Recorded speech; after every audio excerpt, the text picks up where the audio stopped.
Hello বন্ধুরা, তোমরা সবাই কেমন আছো? আমি আবার আজকে চলে এলাম একটা ছোট্ট পুচকে ব্লগ নিয়ে।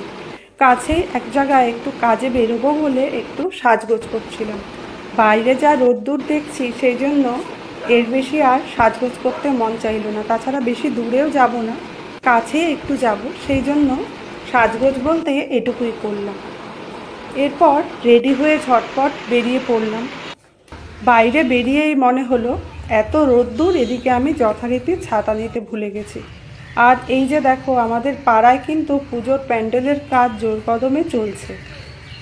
বাইরের আবহাওয়াটা কিন্তু খুব ভালো লাগছে, অনেকটা পুজো পুজো আকাশটা লাগছে দেখতে, তাই না?